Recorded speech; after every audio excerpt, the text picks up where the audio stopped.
Acalmemos o nosso coração. Jesus, manso e humilde de coração, fazei o nosso coração semelhante ao vosso. A cruz sagrada seja a minha luz, não seja o dragão meu guia. Retira-te, Satanás, nunca me aconselhe coisas vãs. É mal que tu me ofereces, bebe tu mesmo teu veneno. Ainda com os olhos fechados, essa é a oração de Santo Afonso de Ligório, para Nossa Senhora, para obter uma boa morte. Ó Maria, doce refúgio dos pobres pecadores, quando soar para minha alma a hora de sair deste mundo, vinde em meu socorro com vossa misericórdia. Ó Mãe, cheia de doçura, fazei-o pelas dores que sentistes aos pés da cruz, na qual morria vosso Filho. Afastai então de mim o infernal inimigo, e vinde receber a minha alma, e apresentá-la ao eterno juiz. Ó minha Rainha, não me desampareis, vós haveis de ser, depois de Jesus, meu conforto neste terrível momento. Obtende-me da bondade de vosso Filho a graça de morrer eu, abraçado aos vossos pés, e de exalar a minha alma dentro de suas sacratíssimas chagas, dizendo: Jesus e Maria, eu vos dou o meu coração e a minha alma. Vamos repetir: Jesus e Maria, eu vos dou o meu coração e a minha alma. Amém? Muito boa noite a todos. É com alegria que hoje partilharemos e meditaremos algumas coisas sobre a morte. Com base nele, que é o padroeiro e o mentor dessa escola, São José, e ele que é chamado de patrono da boa morte. A gente vai ver algumas características que ele nos ensina para que a gente possa morrer bem no final da nossa vida e viver bem anteriormente.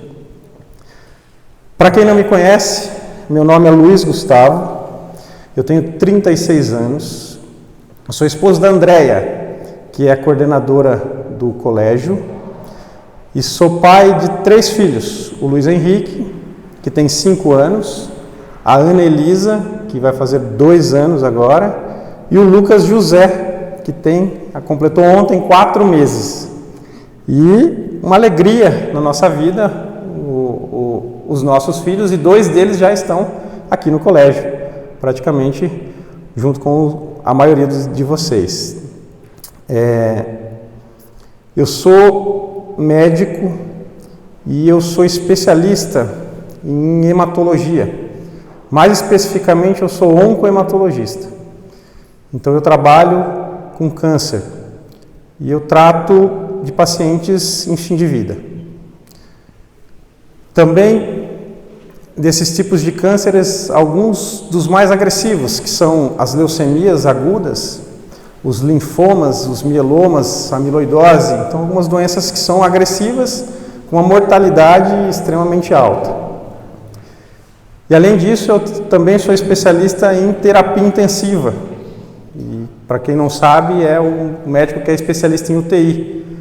E a outra metade do meu dia eu fico na oncohematologia, tratando de pacientes com câncer, com quimioterapia, e a outra metade eu fico numa UTI oncológica, onde eu trato de pacientes graves, com todos os tipos de tumores, nas suas mais diversas apresentações, e lido diretamente com a morte nesse cenário. Então, a morte, na minha rotina, ela faz parte do meu dia a dia, onde eu tenho vivido nos últimos anos. Eu estou há 10 anos trabalhando, formado, e onde eu vivo nesse período trabalhando diretamente com esse perfil de paciente, principalmente nos últimos anos. Confesso que no começo eu sofri e ainda sofro muito por conta de como lidar com a morte, até que São José chegou na minha vida e, como padroeiro da boa morte, a minha situação e a minha ação mudou completamente. Quando a gente fala de morte, é meio incômodo na nossa vida. Quando eu tenho que falar para o meu paciente que ele vai morrer, ou quando eu falo para uma família que o seu ente querido vai morrer, que está morrendo, para ele se despedir, é muito doloroso para ambos. E ninguém está preparado para morrer, a não ser os santos. Se eu perguntar para você hoje, se você está preparado para morrer hoje, provavelmente você sente uma angústia, algo diferente no seu coração. Talvez você pense no início na sua família, na sua esposa, nos seus filhos. Você pensa provavelmente nas pessoas que você mais ama que ficariam aqui na sua ausência. Esse é o movimento natural do ser humano quando a gente fala a respeito da morte. Se eu falasse para você, se Deus nos desse a graça de falar para você a data da sua morte, falar, Rodolfo, você vai morrer tal dia, provavelmente a sua vida mudaria tudo até lá. Se hoje fosse o seu último dia de vida, se você, que Deus nos livre e nos guarde, mas se hoje você não voltasse para casa, isso acontece com muitas das pessoas que nós conhecemos, e você não visse os seus filhos, não visse a sua esposa, não visse as pessoas que moram com você,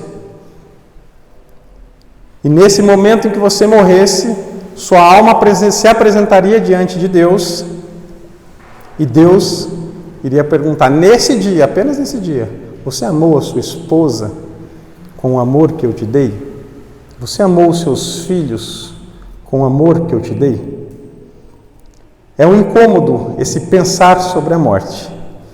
E quando a gente fala da morte, a gente vê que isso vem de uma longa tradição cristã.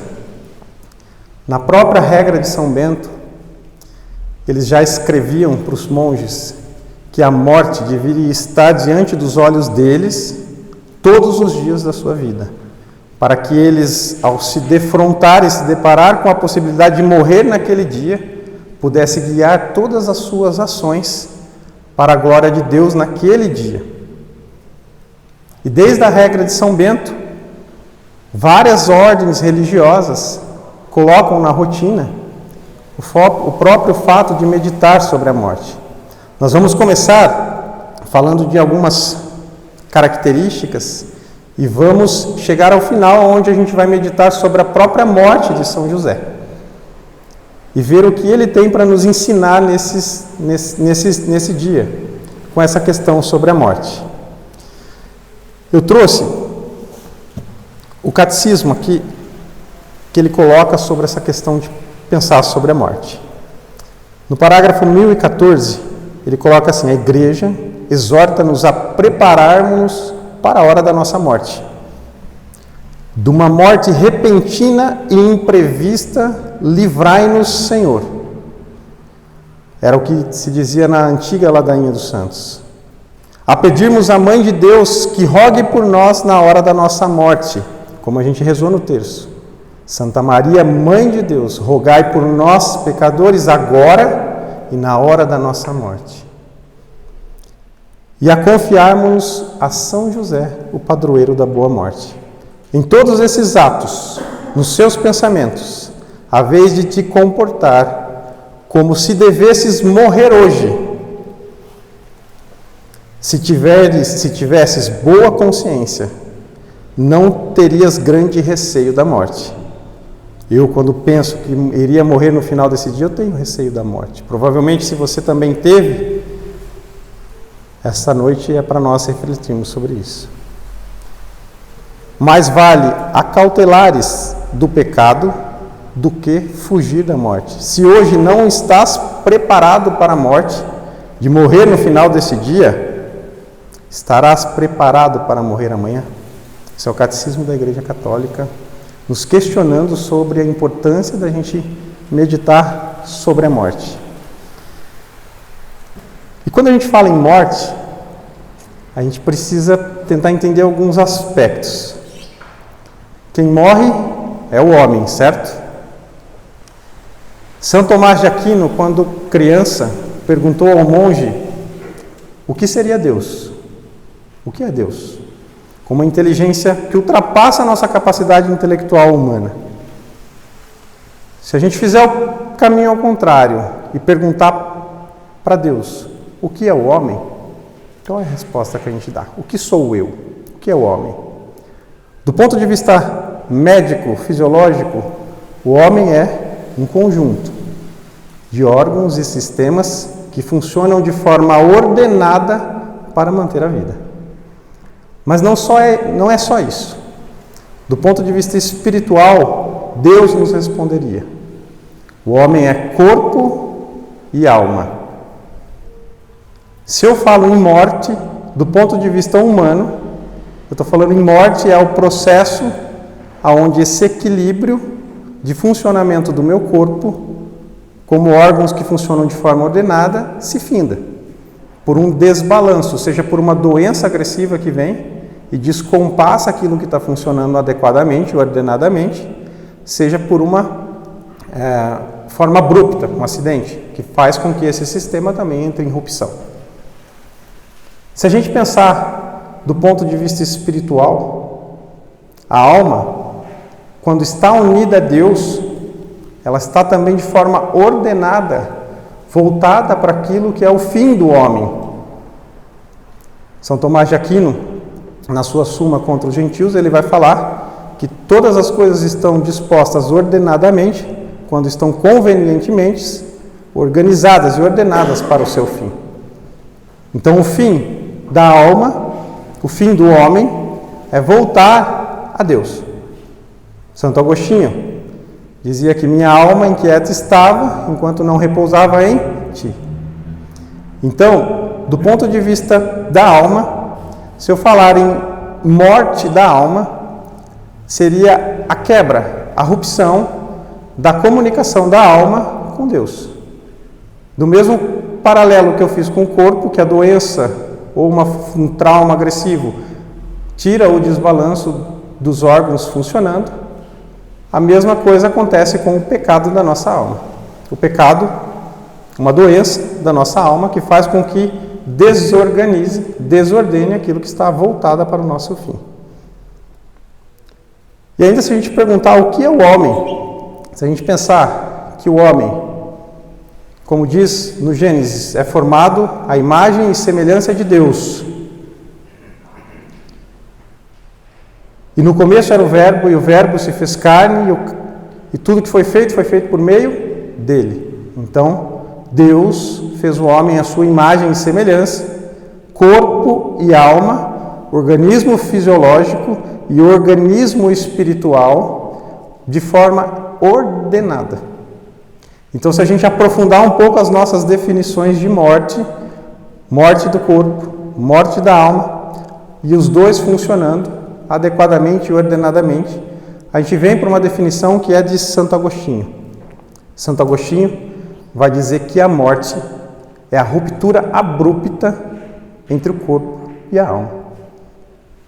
É quando se separa a nossa alma, e aqui a gente vai entrar no conceito de infinito, a nossa alma que é infinita, que é eterna, do nosso corpo que é terreno. Quando eu tenho um paciente que morre, seja uma criança, seja um adulto, seja um idoso. As crianças, geralmente, que falecem, geram uma comoção muito grande, porque ela faleceu no momento que não é para acontecer isso com uma criança. Do mesmo modo, um idoso, quando falece, também gera uma comoção, mas ele chegou ao fim da vida, ele cumpriu o que tinha que cumprir. Em outras palavras, como dizia Paulo, ele combateu o bom combate. E quando isso acontece, a gente tem uma apresentação da nossa alma que é infinita, que é eterna diante de Deus. Seja criança, seja idoso. Quando eu olho 5 anos, 60 anos, 80 anos e comparo com o infinito, isso praticamente não é nada diante de Deus. A finitude da nossa vida, quando comparada com o eterno, é uma ínfima porção do tempo que a gente vive. E essa mesma alma que é eterna se apresenta diante de Deus. Santa Teresa dizia para as suas monjas, justamente para ver essa dignidade, essa importância da alma, ela dizia que nós somos a imagem e semelhança de Deus. E tamanha é a dignidade da alma, que é eterna, que ela falava para elas: por nossa culpa, somente nossa culpa, nos esquecemos quem somos. E essa é uma realidade que diariamente nós nos esquecemos.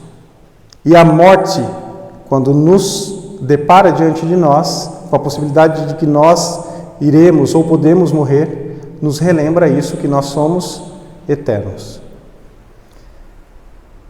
Quando há essa ruptura entre corpo e alma, no livro Preparação para a Morte, de Santo Afonso de Ligório, então, algumas obras que falam sobre a morte, essa é uma das mais importantes, a outra é essa, que é a Arte de Bem Morrer, de São Roberto Bellarmino, doutor da Igreja. Ele fala, começa o livro: considere que tu és pó, e que ao pó voltará. E quando ele vai descrever no texto, ele fala: se você já esteve diante de alguém que acabou de morrer, não sei se alguém já esteve no exato momento em que alguém morre, eu que na UTI tenho que atestar o óbito, muitas vezes eu estou diante do paciente, no exato momento em que ele morre. A gente vê um corpo que tem vida, abruptamente passando por um corpo que não tem vida, mesmo com suporte mecânico, que às vezes é a ventilação mecânica, as aparelhagens, tudo. Nesse exato momento você consegue ver ali que a vida se finda. E aquilo que sobra, o corpo que sobra, não é nada. Não importa se aquele era um homem rico, um homem pobre, é tudo igual no final da vida. Muitas vezes sozinho, muitas vezes desamparados. Estando nesse momento, nos últimos anos eu tenho visto, e até partilhei com o Vinícius, com o Anderson, Ademir, o Wellington, uma angústia muito grande na hora da morte, por conta do mal viver. Nós vivemos uma crise dentro da sociedade que passa por uma crise espiritual. Quando eu falo para a pessoa que ela tem um câncer, que a gente vai fazer uma quimioterapia, ou quando eu chego e falo, olha, a quimioterapia não está funcionando, eu tenho que preparar para ela. A igreja fala que é necessário que os profissionais da saúde sejam sinceros com as pessoas que têm o risco de morrer, para que elas se preparem para a morte. E eu tento preparar os meus pacientes para a morte. E nesse exato momento em que a gente fala, muitas vezes a pessoa olha para baixo, fica desviando o olhar, mas a hora que eu falo que há um risco de vida, que há um risco de morrer, a maioria delas pega no meu braço, olha nos meus olhos e fala, doutor, não me deixa morrer. A maioria que tem filhos vai falar, eu tenho os filhos. Mostra as fotos dos filhos. A esposa, quando eu falo, olha, o seu marido está com risco de morrer, não respondeu ao tratamento, elas pegam, doutor, não deixe o meu marido morrer, ele tem filhos. Como que uma súplica da alma por mais tempo para viver, para mudar aquilo que precisa mudar. Eu nunca vi alguém à beira da morte falar, doutor, não me deixa morrer porque eu preciso comprar uma casa, porque eu preciso comprar um carro, porque eu preciso viajar para Disney, porque eu preciso fazer alguma coisa. Nunca vi ninguém que estivesse à beira da morte falar de alguma coisa material. Por mais que a pessoa estivesse vivendo de maneira não religiosa, mesmo os ateus. Ninguém fala, a maioria é como uma súplica da alma por mais tempo para viver com aqueles que ama. Na UTI tem na parede dos pacientes que ficam inconscientes, ficam entubados, tem uma prancheta que a gente chama de prontuário afetivo. Lá, a família escreve as coisas do paciente. Então, o nome, o sobrenome, o apelido, alguma coisa mais íntima, a profissão, a religião, o que a pessoa fazia. E um dos itens lá, 2 itens, um é qual é o sonho da pessoa. E o outro é o que a pessoa é na minha família. Todos que estão lá colocam que a pessoa é o sustento, é o amparo, é tudo, alguns colocam.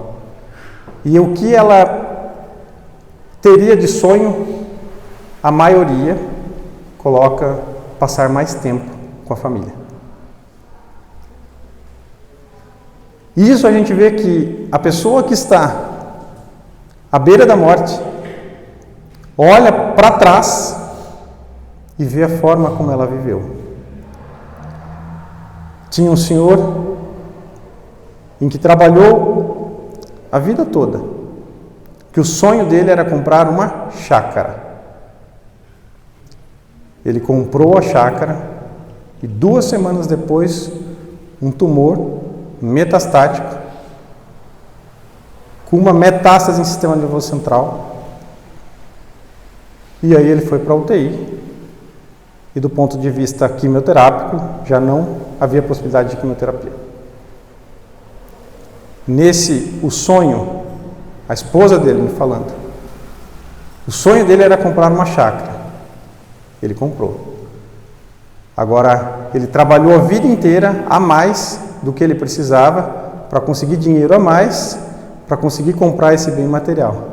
Mas eu tenho certeza, ela me falando, que ele largaria essa chácara para ficar com o neto que ele queria levar para a chácara. Por que eu estou falando isso? Porque a realidade que se vive hoje em dia, em relação ao materialismo, em relação às coisas em que nós buscamos, aos pensamentos, a forma como nós vivemos, nos guiam cada vez mais para longe da nossa família. Às vezes, quando eu saio do hospital, eu tenho um caso complicado, a única coisa que eu quero fazer quando chegar em casa é abraçar minha esposa e abraçar os meus filhos. Porque eu acabei de ver ali uma pessoa que não pôde abraçar naquele dia a esposa e os filhos. E eu tenho a graça de poder chegar em casa e abraçá-los. Então, eu vejo que quando a gente olha para a morte, a gente tem a capacidade de mudar a nossa vida. E é isso que a gente vai discutir baseado nesse livro hoje, que é a Arte de Bem Morrer. São Roberto Bellarmino começa nos falando que para se morrer bem, é necessário viver bem. Mas antes, se a gente pensar que o morrer bem passa por um processo de viver bem até chegar naquele momento, a gente não sabe o momento. Eu posso morrer hoje com 36 anos, eu posso morrer com 70. É necessário que a gente passe por um processo. Ele dá como que um passo a passo. Ele nos ensina. Ele dá as coisas necessárias para aqueles que estão sãos, que estão bem de saúde para fazer, e as coisas necessárias para aqueles que estão à beira da morte numa doença para fazer, para chegar à boa morte. A morte nos incomoda, de certa forma, porque inicialmente ela não foi criada por Deus. Se a gente pensar que o homem é a imagem e semelhança de Deus e foi criado para glorificar a Deus, a morte entrou, a Bíblia nos fala, a morte entrou por um homem, por Adão. E Romanos vai nos dizer que o salário do pecado é a morte. Então a morte entrou no mundo pelo pecado. E até Jesus Cristo, a morte era praticamente a condenação do homem. A morte era a morte eterna. Mas São João nos diz que Deus amou o mundo de tal maneira que deu seu Filho único, para que todo aquele que nele crê não pereça, mas tenha a vida eterna. E também ela fala que do mesmo modo que a morte entrou por um homem, a salvação também veio por um homem, Jesus Cristo. Então, se a morte é o salário do pecado, e o pecado é a ruptura da minha comunhão com Deus, logo é necessário combater o pecado. E é isso que São José nos ensina quando a gente olha para a vida inteira dele. Há uma encíclica que chama Salvific Doloris, onde ela fala sobre o sofrimento humano. E em relação à morte, ela fala isso aqui, ó. Mas a morte comporta, antes de mais nada, a desagregação da personalidade total psicofísica do homem, do ponto de vista humano. Porém, a alma sobrevive e subsiste separada do corpo, ao passo que o corpo é sujeito à decomposição progressiva. Tu és pó e ao pó voltará. Segundo as palavras do Senhor Deus, tu és pó e ao pó voltará. Quando a gente olha em relação à morte, para a vida dos santos, a gente começa a elevar o nosso pensamento de forma diferente, porque eles fizeram a ruptura do pecado e uniram de tal modo a sua alma a Deus, que o seu organismo espiritual se sobrepôs muito ao seu organismo humano. No começo eu comecei falando do organismo humano. E aqui a gente vai começar a falar mais do organismo espiritual. Fala, pô, mas um médico falando do organismo espiritual? É, porque é isso que é o mais importante. Muito mais do que o corpo. Porque o nosso corpo perece. E o organismo espiritual vai mostrar como que é a evolução da nossa alma, e a nossa alma que se comunica e se liga a Deus. E vai para Deus. Quando a gente olha para Santa Teresinha, em que ela meditava sobre a morte, ela virava e falava, você vê que não tem nada de humano, não é a morte humana. Ela olhava e falava, não é a morte que vem me buscar, mas um bom Deus. Não morro, entro na vida. Santa Teresinha conseguiu enxergar que sua alma, na morte, iria se encontrar com Deus. São Francisco, quando conversava com os monges, chamava a morte de irmã morte, porque era o meio em que ele se comunicaria, se encontraria com aquele que ele amava. São Paulo, que hoje se comemora São Pedro e São Paulo, para mim, viver é Cristo, morrer é lucro. Então a morte foi elevada pelos santos por uma natureza tão excelsa, tão bonita, que mostra a grandeza e aquilo que eu falei um pouco atrás, a dignidade da nossa alma, que é eterna.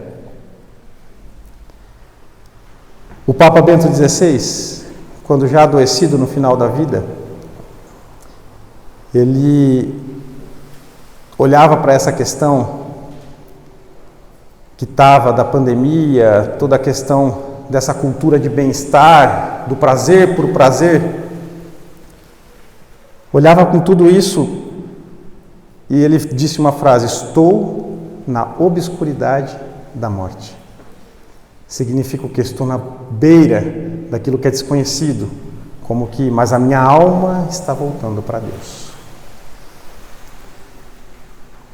A partir daqui, que a gente vê que de uma morte que era um salário do pecado, passando para a morte que é a comunicação e a apresentação da minha alma a Deus, a gente vai falar daquilo que é preciso para morrer bem. Como viver bem para morrer bem? Provavelmente a gente já tem alguns conceitos, a gente já sabe o que deve ser feito, Mas a partir daqui, a gente vai ver algumas coisas que tanto São Roberto Bellarmino quanto Santo Afonso de Ligório, como as meditações sobre São José nos ensinam.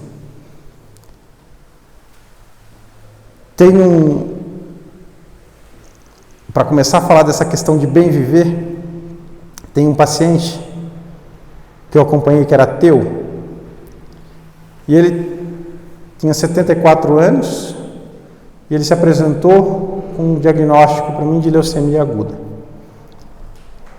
E o tratamento da leucemia aguda é um tratamento extremamente agressivo, onde a dignidade da pessoa é jogada ao chão. A pessoa perde todos os seus cabelos, todos os seus pelos, perde todas as células de mucosa, não consegue comer, a evacuação se altera toda. E num paciente idoso isso é muito agressivo. E quando eu cheguei a ele e falei, o senhor acredita em Deus? E ele, não. E aí eu falei, não sei mais o que eu faço. Porque se ele não acredita, bom, eu acredito. E eu vou rezar para ele. E eu comecei a tratá-lo e a rezar para ele. E toda vez que eu atendia, eu falava, olha, eu estou rezando pelo senhor. E ele falava, no começo eu não acredito. E a gente foi, era uma leucemia que tinha algumas características de não responder ao tratamento. E depois de 4 meses do tratamento ela respondeu. Ele ficou 2 meses internado todos os dias, sem sair. Ele respondeu. E aí, ele falou, olha, eu não acredito em Deus, mas o fato de ter respondido mostra que tem alguma coisa na oração, então pode continuar rezando por mim. Eu falei, eu vou continuar. Esse paciente ficou vivo, numa expectativa de vida para essa doença que era 4 meses, ele ficou vivo 14 meses, 1 ano e pouquinho. Nesse 1 ano eu não falei abertamente de Deus com ele, mas eu estive ao lado dele em todos os momentos mais difíceis, falando que eu rezava por ele e mostrando amor a ele. No final da vida dele, ele morreu ao lado da família, com uma face extremamente serena, eu tenho certeza que acreditando em Deus. Por que eu falo isso? Porque a morte se colocou diante dele, com a possibilidade de fim de tudo. Mas o fato de ter pessoas do lado dele que acreditasse, que mostrasse que existe algo a mais, fez com que ele quebrasse aquele coração duro. E é isso que nós vemos da pessoa que está doente. As pessoas que estão doentes, elas têm a carapaça caída, o coração que é endurecido está frágil, que é o momento para se mostrar e estar do lado dessa pessoa. Quando a gente fala em bem viver, a frase que vem da tradição que São Roberto Bellarmino tanto fala, quem vive bem morre bem, o primeiro ponto que ele coloca é que para morrer bem é necessário estar em estado de graça. Então, se existe um pedido que a gente teria que pedir todos os dias para Deus, e é o que a gente pede na Ave Maria, agora e na hora de nossa morte, é o que a alma de Cristo, com a oração, também nos ensina. Na hora da minha morte, chamai-me, mandar-me ir para vós. Quem vai para vós está em estado de graça. É que as orações de São José nos ensina. São José, estejai comigo na hora da minha morte, apresentai-me a Jesus e Maria. Ou de outra oração que fala, São José, padroeiro da minha morte, tirai-me dos meus vícios, da minha indignidade, me apresentai-me a Jesus. Ou seja, quem se apresenta está em estado de graça. Então a primeira pergunta que eu fiz no início dessa noite é, se você morresse hoje, geralmente isso nos dá um incômodo, agora eu acrescento, se você morresse hoje, a sua alma estaria em estado de graça? Esse é o grande ponto e é o grande pedido que nós temos de fazer a Deus todos os dias. Senhor, dá-me a graça de estar em estado de graça na hora da minha morte. São Roberto Bellarmino coloca isso de maneira clara quando ele nos ensina. Portanto, isso é uma urgência. Quando o pecado entra na nossa vida, se eu tenho um pecado mortal, eu já até comentei isso com os meus amigos, isso é uma urgência, isso não dá para esperar. Isso tem que gerar uma contrição dentro da nossa vida tão profunda, uma aversão tão grande ao pecado, que eu devo me apresentar diante do sacerdote, entregar o meu pecado e voltar ao estado de graça. Esse é um ponto fundamental. Quando eu tenho um paciente e eu vejo que ele é católico, eu falo: Senhor, se confessou? É necessário que a gente olhe para a nossa vida, porque isso é uma urgência. Quando a gente tem, do ponto de vista médico, uma urgência, eu tenho um pronto-socorro. Esse pronto-socorro, ele serve para atender situações de urgência, com risco de vida. Numa UTI, eu estou atendendo pacientes com risco de vida. Uma parada respiratória é uma urgência médica. O paciente parou de respirar por algum motivo. Eu tenho segundos para agir ali antes que aquele paciente morra. Segundos. Porque o corpo dele não consegue viver sem respirar. Do ponto de vista espiritual, se eu estou em pecado mortal, se eu perco o estado de graça, a minha alma está morta. Naquele momento, se eu morrer, eu vou para o inferno. Então, nesse exato momento, se eu estou em pecado mortal, é necessário uma contrição ou perfeita, se eu não tiver um sacerdote, e isso é difícil, e ou eu tenho que ir para um sacerdote de imediato. Eu falei para o padre Tiago outro dia, eu acho que o senhor devia colocar assim, urgência. E todo paciente que tiver, ou toda pessoa que tivesse em pecado, bater em qualquer hora, em qualquer momento, tem que confessar agora. Porque isso é a urgência da nossa alma. Se eu morro e não estou em estado de graça, é como se tivesse um tempo ali para isso acontecer. Se alguém estiver em estado mortal, em pecado mortal, que perdeu o estado de graça, a gente não sabe se saindo daqui algo poderia acontecer conosco e morrer naquele exato momento. Às vezes, pela graça, pela misericórdia, a gente tem uma contrição perfeita nos segundos, naquele mistério, naqueles segundos que se perpassam, e às vezes tem uma contrição perfeita e receber a salvação. Mas a gente não pode pensar nisso. A gente tem que agir naquele momento. E esse é o primeiro ponto para se viver bem, o estado de graça. E para isso é necessário ter ódio do pecado. O pecado na nossa vida tem que ser aquilo que nos cause medo. E quando identificado, de imediato ser confessado. O padre é o emergencista dessa situação, fazendo um paralelo com a parte médica. Ele precisa daquela hora fazer uma intervenção para que a sua alma esteja de volta ao estado de graça. E para isso a gente tem os sacramentos. E a confissão entra como um fundamental nesse momento. Ainda nessa questão de viver bem em relação à contrição perfeita, tem um exemplo que é o exemplo do bom ladrão.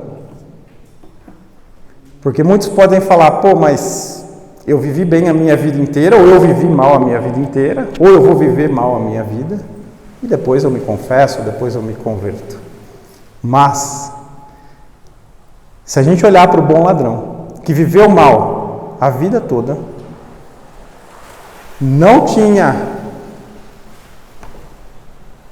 os conceitos da questão religiosa, provavelmente, fez o mal, mas em um exato momento, quando ele vê o Cristo na cruz, ele tem a graça de se arrepender dos pecados dele. E quando ele olha para Jesus na cruz e o defende contra o mau ladrão, contra as blasfêmias que fazia contra o Cristo, e quando ele o defende, e ainda no final, ele fala, Senhor, lembre-se de mim quando estiveres no paraíso. Nesse exato momento de uma vida inteira de pecados, ele passa para a graça. E uma vida mal vivida, quando ele olha o Cristo e ele reconhece, ele defende, e ele assume, ele passa para a vida de graça. E aquele momento é a boa vida do ladrão. Então, a graça de Deus, ela é necessária para o bem viver. Então, primeiro ponto, graça de Deus. Segundo ponto, para viver bem, e esse é um ponto difícil, é necessário morrer para o mundo. Se a gente pegar o exemplo desses pacientes que eu comentei, que vive uma vida desregrada, ou que vive uma vida de materialismo, quando chega ao fim da vida, viu que a vida foi vivida errada. Porque o materialismo, o consumismo está diante da nossa vida. Mas quando a gente morre para o mundo, e hoje a gente pode pegar o exemplo de São Paulo, tá? Que homem que morreu para o mundo de forma absurda. De perseguidor, de assassino de cristãos, por uma pessoa extremamente morta para o mundo e unida ao Cristo. Quando ele fala, não sou eu que vivo, é Cristo quem vive em mim. Ou uma outra frase que a gente usou, para mim viver é Cristo, morrer é lucro. A gente vê um desapego tão grande de São Paulo ao morrer para o mundo, a fazer as coisas de Deus. Quando ele olha para os cristãos que estavam vivendo de forma errada nas comunidades, e ele manda as cartas, ele mostra, eu estou desapegado, eu estou vivendo a castidade, eu estou vivendo a oração. Ele mostrava que ele estava totalmente desapegado a isso. Ele estava pronto a todo momento para morrer, porque a alma dele estava em estado de graça a todo momento. E ele precisava estar pronto a todo momento para morrer. E lá em Coríntios ele vai falar, veja que o morrer para o mundo, para Paulo, é uma mortificação extrema do seu corpo físico, porque o seu organismo espiritual está tão elevado, está tão unido a Deus, que o seu corpo está rebaixado. Recebi dos judeus cinco quarentenas de açoites menos um. 3 vezes fui açoitado com varas. 1 vez fui apedrejado. 3 vezes sofri naufrágio. 1 noite e 1 dia passei no abismo. Em viagens, muitas vezes, em perigos de rios, em perigos de salteadores, em perigos das mais nações, em perigo dos gentios, em perigos da cidade, do deserto, em perigos do mar, em perigo entre os falsos irmãos, em trabalhos e fadigas e vigílias muitas vezes, em fome e sede, jejum muitas vezes, em frio e nudez. Além das coisas exteriores, me oprime cada dia o cuidado com todas as igrejas. Quem enfraquece, que eu também não enfraqueça? Quem se escandaliza, que eu não me abrase? Se convém gloriar-me, gloriar-me-ei no que diz respeito à minha fraqueza. Que homem desapegado de tudo, corpo sofrendo, a ponto dele virar para os irmãos e falar, considero tudo como lixo em Filipenses, frente à glória de Jesus Cristo. Se olharmos para a nossa vida, em relação a morrer para o mundo, estamos preparados para os açoites, para os naufrágios, para o frio, a nudez, para as dificuldades do dia a dia? Morrer para o mundo, como Paulo fez. Morrendo para o mundo, Paulo não estava apegado a nada aqui, então se ele morresse naquele dia, ele estaria adorando em frente a Deus.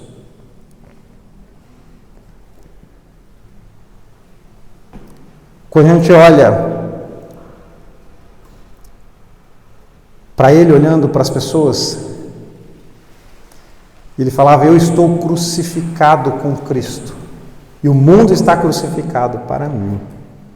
A gente vê que o desapego dele com tudo era muito grande. Então, primeiro ponto, estado de graça. Segundo ponto, morrer para o mundo. Terceiro ponto, é o que a gente vem e o Vinícius, através do curso das virtudes, nos ensinando sempre, que é as virtudes. As 3 virtudes principais, teologais: fé, esperança e caridade. Nós vamos ver que fortalecer essas virtudes é necessário para a hora da morte, justamente porque o tormento que os demônios fazem na hora da morte. A gente vai falar um pouco mais à frente. Fé é um ato da razão. Então, à medida que eu uso minha razão, meu intelecto para conhecer e para buscar, eu começo a amar mais a Deus. Porque só se conhece aquilo que se ama. Então é necessário que nós, que ouvimos essas coisas, que sabemos que podemos morrer a qualquer momento, usemos a nossa inteligência, a nossa razão para conhecer cada vez mais a Deus e assim amá-lo cada vez mais. Porque a nossa fé tem que ser fortalecida, porque na hora da morte, um dos tormentos que se tem, segundo o relato dos santos, é o tormento contra a nossa fé. Onde os demônios vão questionar se aquilo que a gente acredita é realmente verdade. Então, se a nossa fé estiver fortalecida, esse ponto vai nos fazer com que nós fiquemos firmes no final da nossa vida. E ao mesmo tempo ter a esperança de que eu morro para o mundo, mas vivo em Deus. Estou morrendo aqui agora, mas minha alma se apresenta diante de Deus para viver a eternidade. Essa é a esperança que se deve ter fortalecida no momento final da nossa vida. E tudo isso perpassado por uma caridade profunda com os irmãos e com o próximo. Às vezes a gente fala, mas como que eu posso ajudar as pessoas? Tal? Todos os dias se apresentam situações onde a gente pode fazer alguma coisa diferente para os nossos irmãos. Eu tenho uma situação que eu sempre conto. Na época que eu morava em Ribeirão Preto, eu era estudante, não sabia nada. Eu estava diante, primeira vez que um paciente com tumor se apresentou para mim, naquele momento, e ele estava várias noites sem dormir, com tumor cerebral. Não conseguia falar porque o tumor pegava a área da fala. Então ele não conseguia se expressar, mas ele entendia tudo. E aí ele estava jogado num canto e ele reclamava, ele chamava toda vez a enfermagem, o pessoal ficava bravo com isso, e ninguém falava. E era umas 2 da manhã. Ninguém falava, ninguém sabe mais o que fazer. Ninguém faz nada, o pessoal, não dá para fazer mais nada. E aí eu fui, não sabia o que fazer e não fiz nada. Fui lá ficar do lado dele só.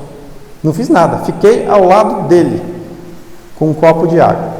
Coloquei a mão do ombro, falei, eu estou aqui com o senhor. Dei um copo de água para ele. Não dei remédio nenhum, mas fiquei do lado. Ele dormiu e ficou calmo. Caridade. Às vezes não precisa fazer nada, só estar do lado da pessoa. Eu não fiz nada. Nem sabia o que eu estava fazendo, fiquei do lado. E é isso que as situações do dia a dia se apresentam na nossa vida. Se hoje você se apresentasse diante de Deus e sua alma se apresentasse diante de Deus e Deus perguntasse: que ato de caridade você fez hoje para os seus irmãos? Que ato de caridade você fez hoje para sua esposa? Que ato de caridade você fez hoje para os seus filhos? Pequenos atos, pequenas coisas do dia a dia que exercem a nossa virtude da caridade. Quando a gente pensa em como exercer melhor a caridade, a imagem que me vem é a imagem de São João encostando a cabeça no peito de Jesus. Que forma melhor de dar aos outros buscando no sagrado coração de Jesus. São João buscou de forma íntima isso, encostando a cabeça no peito do Cristo. Se a gente se perguntar como eu posso fazer pequenos atos de caridade no meu dia a dia, encostando a cabeça no coração sagrado de Jesus. E Ele vai nos ditar o que fazer em cada momento do nosso dia a dia, atos grandes de caridade. Às vezes só estar do lado. Primeiro conceito, estado de graça. Eu vou repetir mesmo, para isso ficar martelado na nossa alma. Segundo conceito, morrer para o mundo. Terceiro conceito, fé, esperança e caridade. Quarto conceito, São Roberto Bellarmino vai nos dizer assim, preceitos evangélicos. E eu trouxe essa passagem aqui de Lucas 12. Estejam cingidos os vossos lombos, os vossos rins, e acesas as vossas velas, ou as vossas candeias. E sede vós semelhante aos homens que esperam o seu Senhor, quando houver de voltar das bodas, para que quando vier e bater, logo possam abrir-lhe. Bem-aventurados aqueles servos, os quais, quando o Senhor vier, achar vigiando. Em verdade eu vos digo que se cingirá e os fará sentar à mesa, e chegando-se os servirá. O fato de cingir os rins significa estar preparado a todo momento para se encontrar o Senhor, a qualquer momento. Agora, ou à noite, ou amanhã cedo, a qualquer momento. Encontrar a Deus quando for chamado. Mais do que isso, São Roberto Bellarmino, naquela época já dizia que para os homens, e nós estamos entre homens, é mais difícil isso por conta da castidade. E ele faz o paralelo que cingir os rins também deve ser cingir a nossa castidade, estar preparado com as nossas castidades. E ele mesmo nos diz, se dentre todas as perturbações da alma, a que mais impede a prontidão para ir ao encontro de Jesus Cristo é a concupiscência da carne. Não há, portanto, virtude que torne o homem mais pronto e ágil do que a castidade virginal e a mortificação dos apetites sensíveis e sensuais. Nós, homens, hoje, com esse mundo do jeito que está, passamos por tormentos do ponto de vista moral. Nós vemos uma decadência moral grande e tudo que se apresenta diante de nós mostra uma ocasião para pecar contra a castidade, seja através do olhar, através do pensamento, através dos atos. Cingir os rins deve ser mortificar a nosso corpo, a ponto de, como Paulo dizer, não sou eu quem vivo, é Cristo quem vive em mim. É difícil? É difícil. Porém, a gente deve lutar contra as doenças. E o pecado é uma doença que afeta a nossa alma, que faz a ruptura com Deus. Quando eu tenho um paciente doente, seja com qualquer doença, por que o corpo desse paciente, quando está doente, não tem os apetites aflorados? Um paciente doente não vai pensar em pecar contra a castidade, porque o corpo dele está mortificado naquele momento, está sofrendo.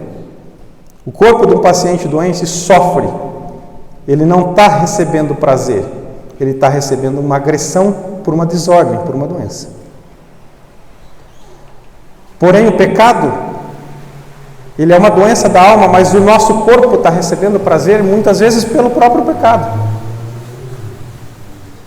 Então, se eu for combater esse pecado do ponto de vista fisiológico, eu devo mortificar o meu corpo através de jejum, através de oração, através de penitência, porque eu preciso fazer com que doa, como um espinho na carne do meu corpo, porque aí sim eu vou rebaixar o meu corpo e a minha alma vai ser elevada. Por isso que alguém doente, dificilmente você vai ver pecando contra a castidade, pode colocar uma mulher pelada do lado que ele não vai olhar, porque o corpo dele está sofrendo naquele momento, a doença está agredindo. E é isso que a gente deve aprender com a doença, a agredir o nosso corpo a ponto de fazer violência contra ele, como ensinam os santos, através do jejum, através da oração, através da mortificação. De estar de prontidão significa estar preparado para morrer a cada momento, e aí volta ao primeiro conceito, estar em estado de graça. Porque se eu morrer naquele momento, eu me apresento diante de Deus com aquilo que eu estou. E as lâmpadas acesas, que são os preceitos evangélicos que São Roberto Bellarmino nos ensina, é justamente o conhecimento da palavra de Deus. O conhecimento das palavras dos santos, para que no momento da morte eu possa combater os tormentos que vier a sofrer. Esses são os pontos fundamentais que se tem para bem viver. Até aqui, a gente viu algumas coisas que são pontos fundamentais e eu deixei um outro um pouquinho mais para frente. Junto com esses preceitos evangélicos de cingir o rim, entra o jejum, que a gente já comentou, para mortificar o nosso corpo.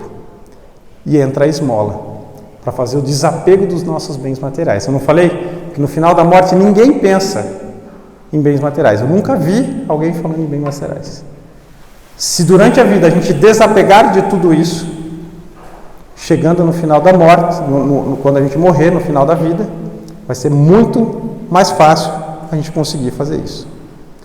Em relação ao jejum, para mortificar o corpo como um preceito evangélico, São João Crisóstomo vai dizer: o jejum é o sustento da nossa alma. Ele dá asas para nos elevarmos às alturas, a fim de contemplarmos as coisas celestes. Se a minha alma está doente, é necessário fazer jejum. Se eu estou na UTI e eu recebo um paciente muito grave, primeira coisa que eu faço com ele, eu deixo em jejum.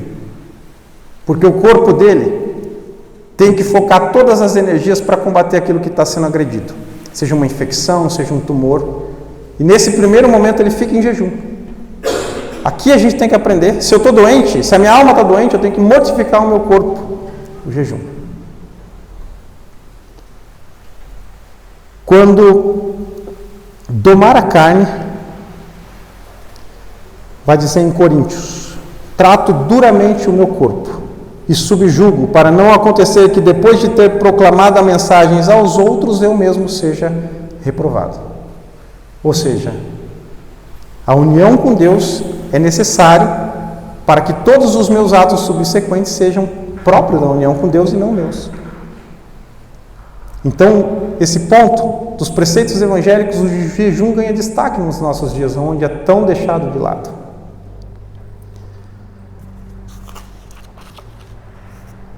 E uma coisa que eu deixei justamente para falar agora, eu falei de jejum, eu falei um pouco de esmola, e o outro ponto é a oração.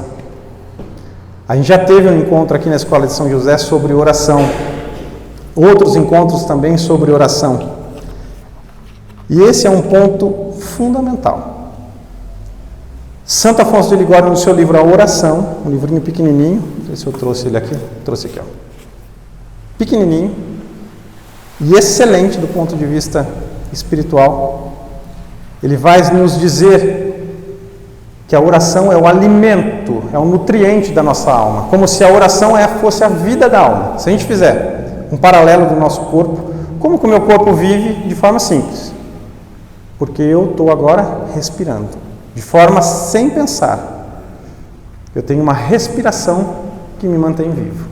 É como se a oração fosse a respiração da minha alma, porque ele fala que a oração é a vida da alma. Então, se eu morrer hoje e eu não estiver rezando, a minha alma estará morta ou quase morta. Veja aqui.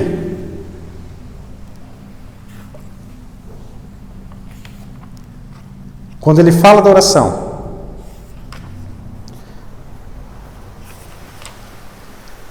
do mesmo modo, diz o santo, que assim como a alma dá vida ao corpo, assim também a oração mantém a vida da alma.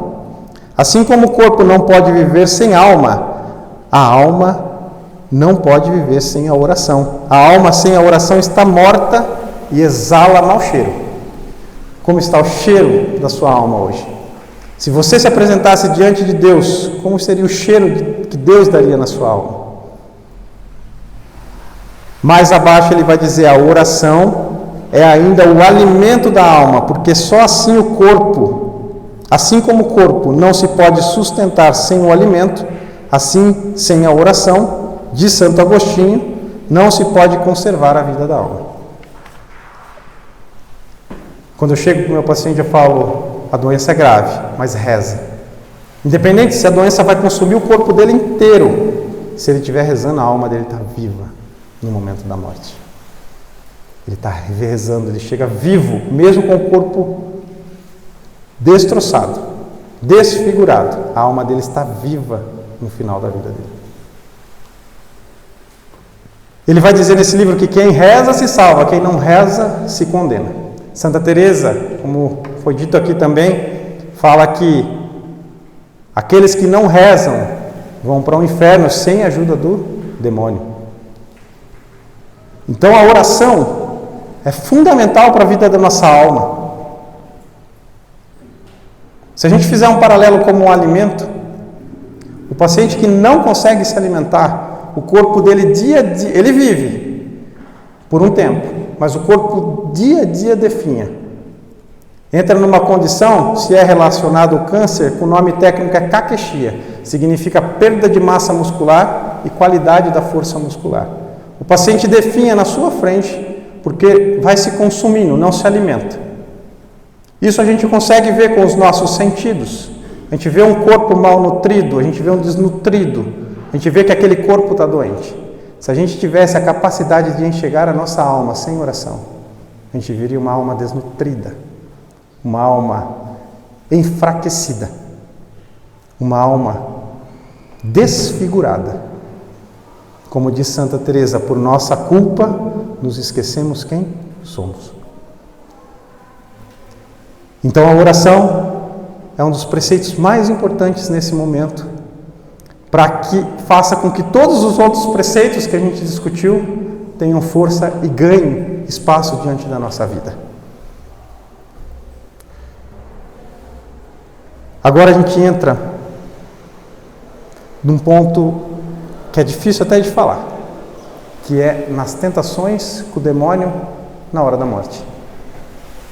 Se os santos que estavam em estado de graça viveram, fizeram penitência, rezaram, fizeram jejum, sofreram um ataque do demônio na hora da morte, imagine aqueles que não estão em estado de graça, ou aqueles que não rezam, aqueles que não vivem, de forma com os preceitos que a gente disse até aqui.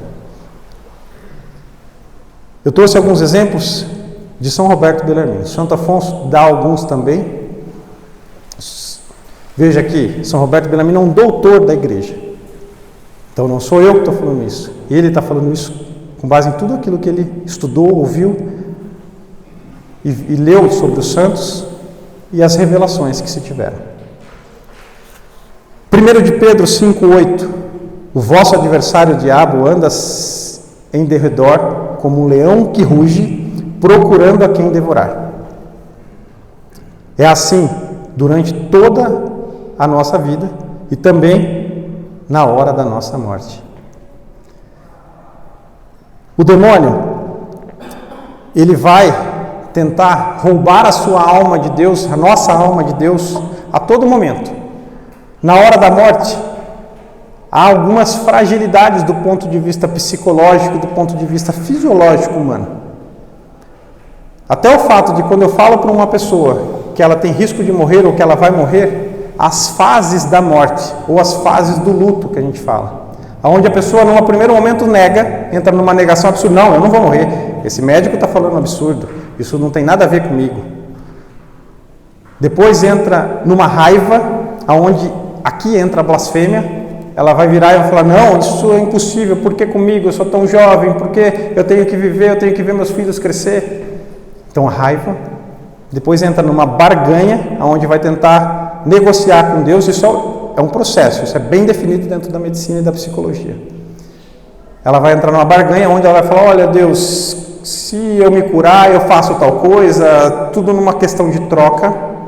Depois ela vai entrar num processo de depressão, onde os sentimentos vão ser mais depressivos, voltado mais para o eu, como uma questão de egoísmo. Eu quero viver, eu preciso viver, até chegar à aceitação. Isso é um processo fisiológico de um paciente que que recebe uma notícia que pode morrer ou que vai morrer.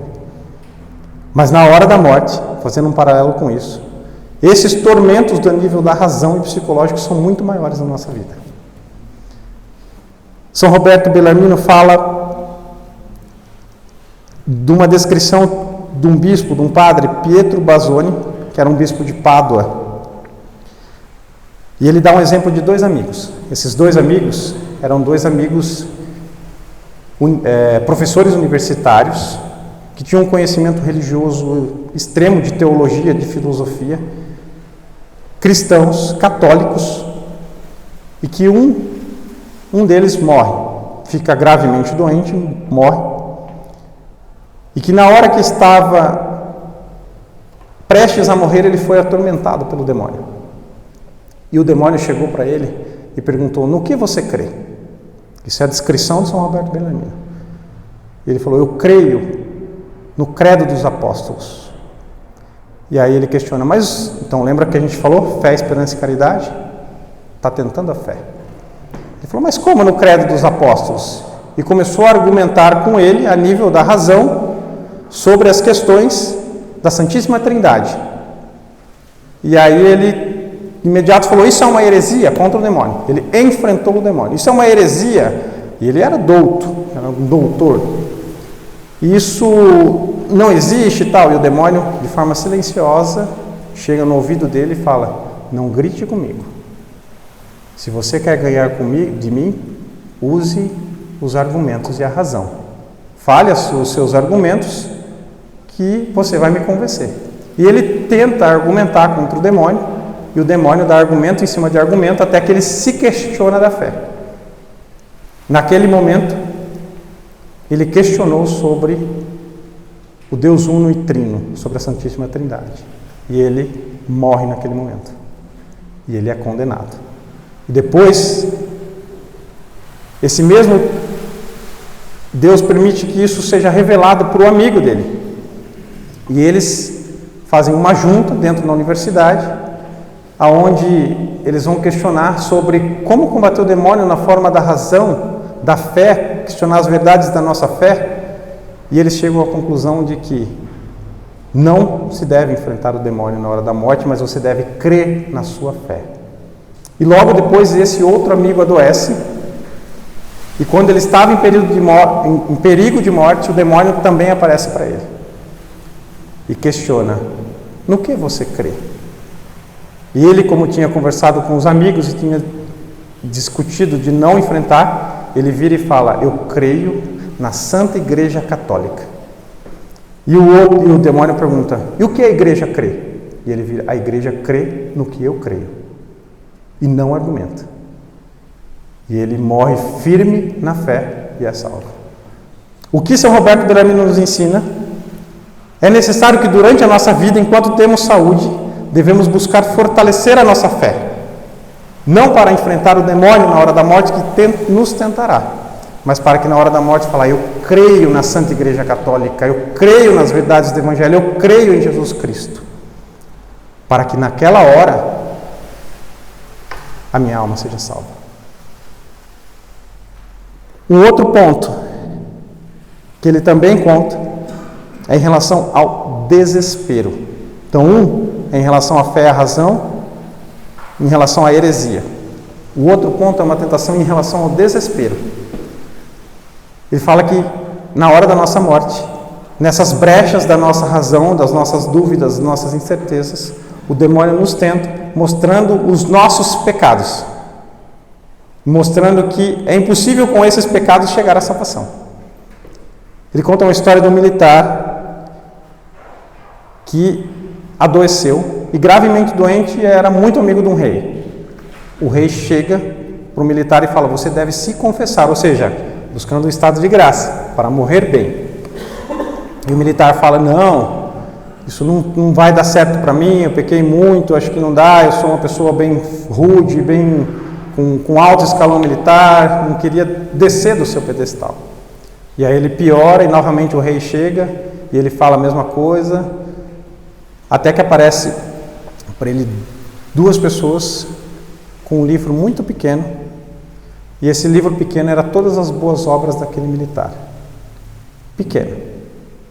E logo em seguida aparece uma multidão de demônios com um monte de livros mostrando exageradamente, mostrando de tamanhos grandes, letras horríveis, todos os pecados daquele homem. Inclusive, pecados em atos, palavras e em pensamentos. São Roberto Bellarmino fala que até os pensamentos do seu pecado ele foi tentado naquela hora da morte. A ponto de ele entrar num desespero tão grande de impenitência, de que ele não conseguiria o perdão dos seus pecados e não abraçar a misericórdia de Deus por desespero. E aí, ele também morre. Ou seja, na hora da nossa morte, as nossas boas obras vão ser mostradas, mas os demônios nos atentarão com os nossos pecados. E é nesse momento em que a misericórdia de Deus deve ser buscada. Dá medo falar isso? Dá medo? Quando eu comecei a ler essas coisas, eu falei, meu Deus do céu. Quando eu estou com um paciente que está à beira da morte, muitas vezes eu não conheço, às vezes eu conheço, mas muitas vezes eu não conheço toda a história daquele momento. Eu só peço para a misericórdia de Deus pela alma daquela pessoa. Ninguém sabe o que acontece naqueles segundos, naqueles momentos em que uma pessoa, antes de perder a consciência, qual é a relação que ela tem com Deus. Mas a misericórdia de Deus é tremenda.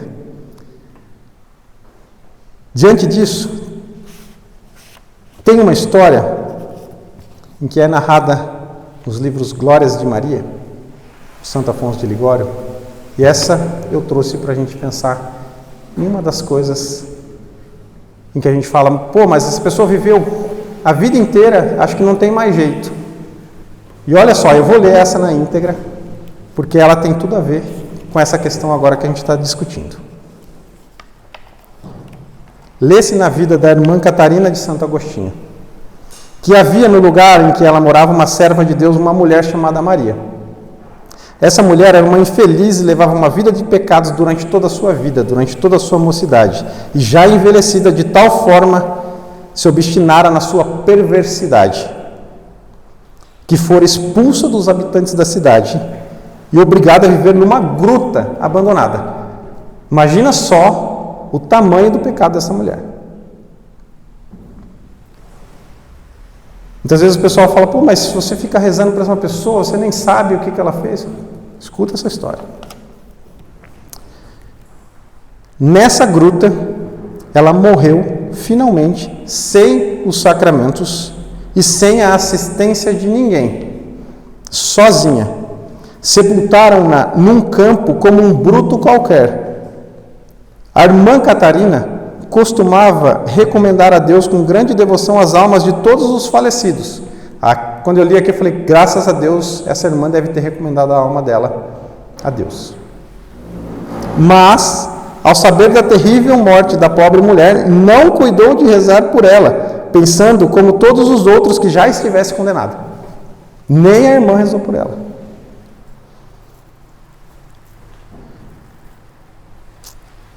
Santa Catarina dizia, que triste sorte a minha, é a irmã Catarina. Tu encomenda... pulei uma parte, desculpa. E aí eis que, um dia, uma alma do purgatório se apresentou diante da irmã Catarina e disse, triste sorte a minha. Tu encomendas a Deus as almas de todos os que morrem, só a minha não encomendou? Quem és tu? Perguntou a irmã Catarina. Ela disse, eu sou eu, aquela pobre Maria que morreu na gruta. A alma do purgatório. E como te salvastes? Perguntou a irmã. Sim, eu me salvei por misericórdia da Virgem Maria. E como?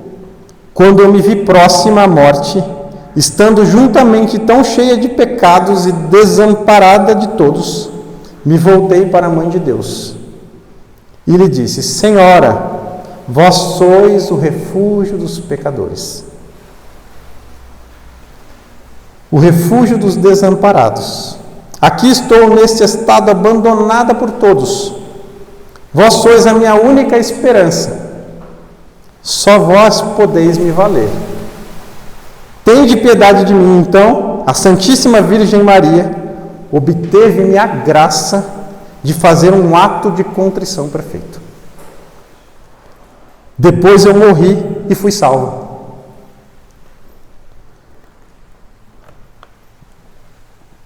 Além disso, esta minha rainha alcançou-me a graça de ser abreviada a minha pena e os meus sofrimentos, mais intensos, porém menos demorados. Só necessito de algumas missas para me livrar mais depressa do purgatório. Rogo-te que faças celebrar, em troca prometo-te pedir a Deus e à Santíssima Virgem Maria por ti. Um tempo depois, apareceu novamente para a irmã Catarina, agora resplandecente de luz como o sol, e disse: agora vou para o paraíso cantar as misericórdias do Senhor e rogar por ti. Na hora da morte, é necessário viver bem, toda a nossa vida. Mas há uma mãe, a Nossa Senhora, que na hora da morte é a mãe das misericórdias, que pode nos ajudar. E aqui entra um outro preceito, que é a devoção à Nossa Senhora. A devoção à Nossa Senhora, seja pelo método de São Luís da escravidão, seja a devoção do terço diário, as Ave-Marias antes de dormir, é uma devoção em que Nossa Senhora resgatará a nossa alma na hora da morte, a ponto de que, como essa mulher viveu um pecado, ter uma graça de uma contrição perfeita. Por isso que eu rezo para Nossa Senhora cuidar daquela alma que está morrendo quando eu estou atestando um óbito, porque ela é a mãe das misericórdias e às vezes, pela graça de Deus, há uma contrição e um arrependimento e a salvação daquela alma. Esse preceito é um dos mais importantes, juntamente com o segundo, que a gente vai ver que aprendemos com São José. Quando São José morre, e aqui a gente já vai entrar para a parte final dessa noite,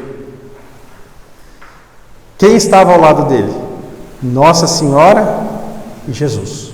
A tradição da igreja nos ensina que a morte de São José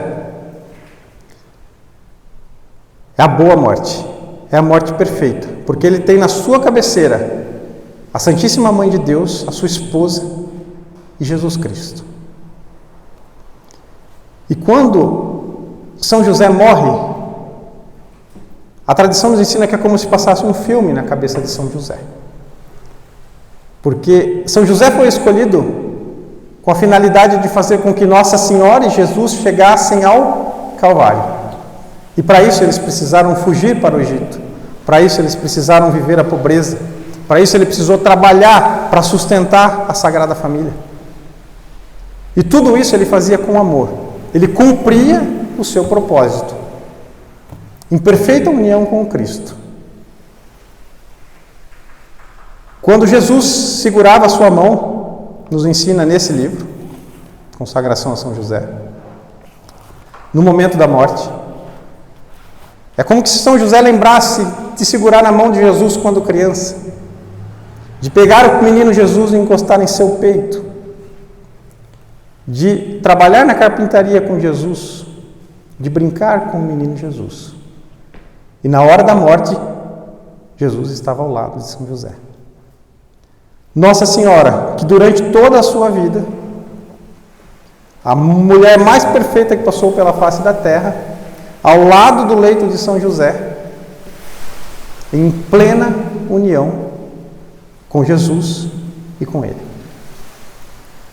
A ponto de uma irmã ter a revelação das últimas palavras de São José para a Santíssima Virgem Maria na hora da morte. A venerável Maria de Ágreda teve uma visão. E São José despediu-se de Maria da seguinte forma, antes de morrer: Bem-aventurada és tu entre todas as mulheres, que os anjos e os homens te louvem, que todas as gerações te conheçam, louvem e exaltem a tua dignidade. e que o Altíssimo seja eternamente louvado por ter te criado, tão agradável aos olhos dele e diante de todos os espíritos bem-aventurados. Olha o desejo dele. Espero desfrutar da tua visão na pátria celeste. Ou seja, São José morrendo, ele olha para Nossa Senhora e declara essas palavras, nos ensinando que na hora da nossa morte, nós também devemos olhar para Nossa Senhora. Lembra da oração inicial? Em que Santo Afonso, para Nossa Senhora da Boa Morte. Ó Maria, doce refúgio dos pecadores. E no final, Jesus e Maria, eu vos dou o meu coração e a minha alma. Então, quando a gente olha para a morte de São José, ele nos ensina a olhar para Nossa Senhora. E a segunda coisa que ele nos ensina é olhar para Jesus. E agora a gente acabou de passar pelo mês de junho, que é o mês do Sagrado Coração. E a gente teve acho que mudou alguma coisa aqui, hein? Tá. Será que dá para ouvir? É? Tá. Ele olhou para Jesus e no mês do Sagrado Coração ele nos ensina a quem devemos olhar. Como a gente teve a questão das promessas, eu me ative a trazer algumas que são diretamente relacionadas à hora da morte. A segunda promessa do Sagrado Coração, e imagine São José olhando ao Sagrado Coração de Jesus. Eu darei aos devotos do meu coração todas as graças necessárias para o seu estado, seja o estado de vida, seja o estado de morte. Eu os consolarei em todas as suas aflições. Serei refúgio seguro na vida e principalmente na hora da morte. Os pecadores encontrarão em meu coração fonte inesgotável de misericórdia. E a todos que comungarem nas primeiras sexta-feiras de 9 meses consecutivos, darei a graça da perseverança final e da salvação eterna. Meu Deus! Se a gente olha para São José morrendo, ele olha para Nossa Senhora, exalta Nossa Senhora, refúgio dos pecadores, mãe dos miseráveis, e olha para Jesus, Sagrado Coração. Se todos nós, ao morrermos, olharmos para Nossa Senhora e para o Sagrado Coração, não há demônio que vá nos tentar.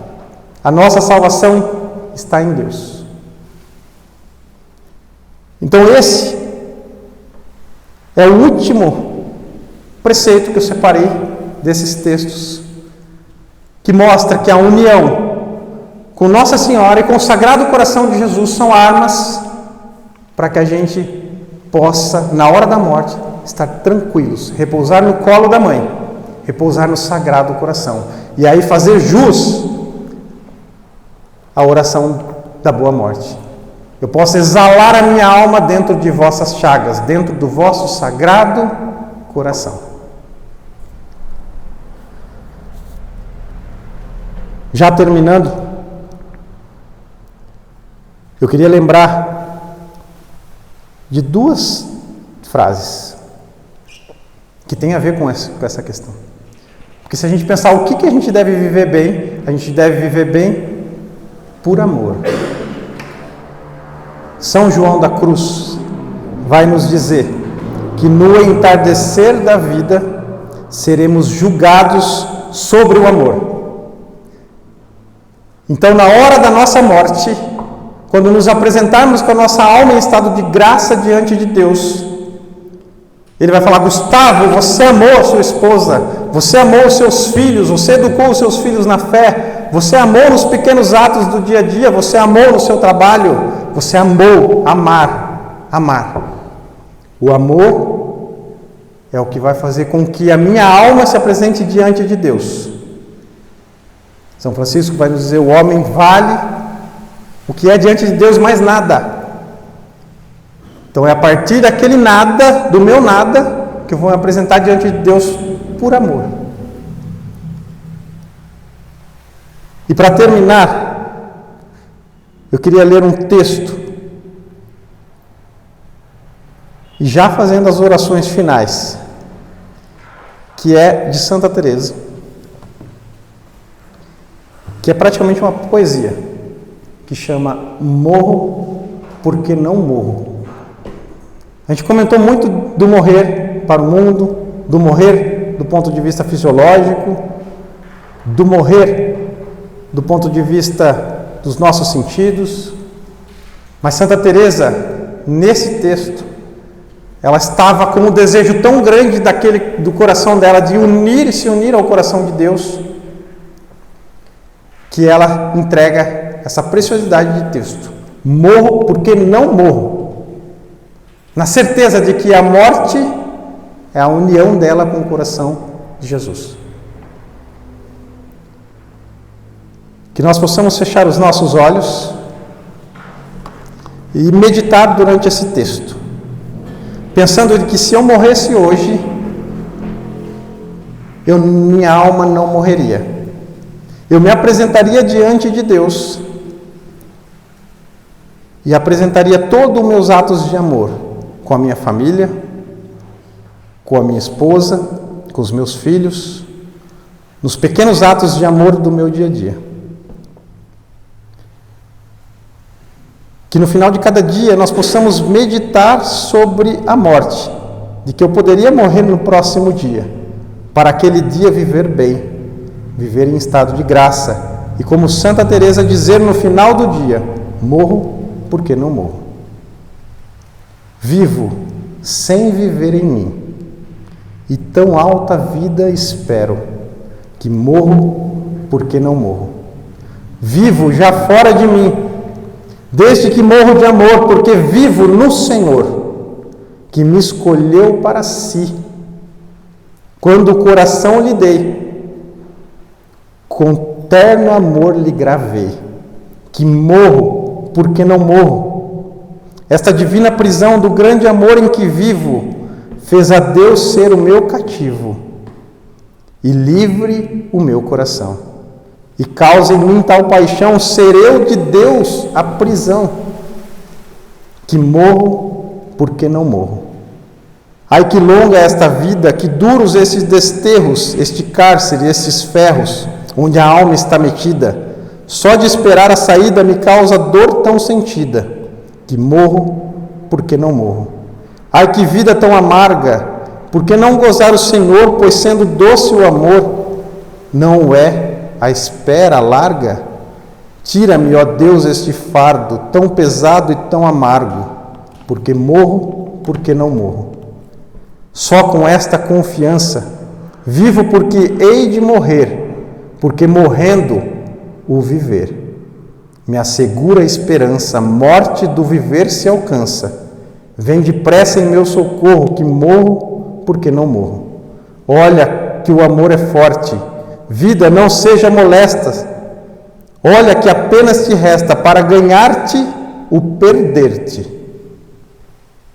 Acolhe-me em teu socorro. Vem depressa, doce morte, que morro porque não morro. Do alto aquela vida, que é a vida prometida, até que seja perdida, não se tem estando viva, morte não seja esquiva. Vem depressa em meu socorro, que morro porque não morro. Vida que possa eu dar a meu Deus que vive em mim, se não é perder-te enfim, para melhor gozar, morrendo o quero alcançar, pois nele está o meu socorro, que morro porque não morro.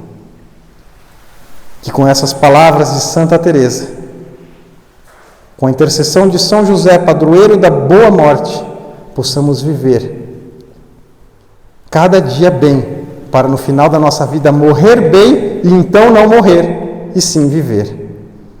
Que Nossa Senhora, Mãe da Boa Morte, e São José, padroeiro da Boa Morte, Conduza a nossa alma ao fim da nossa vida, para enfim encontrar o nosso amado e exalar a nossa alma nas chagas de Cristo. Amém? Ave Maria, cheia de graça, o Senhor é convosco. Bendita sois vós entre as mulheres, e bendito é o fruto do vosso ventre, Jesus. Santa Maria, Mãe de Deus, rogai por nós, pecadores, agora e na hora de nossa morte. Amém.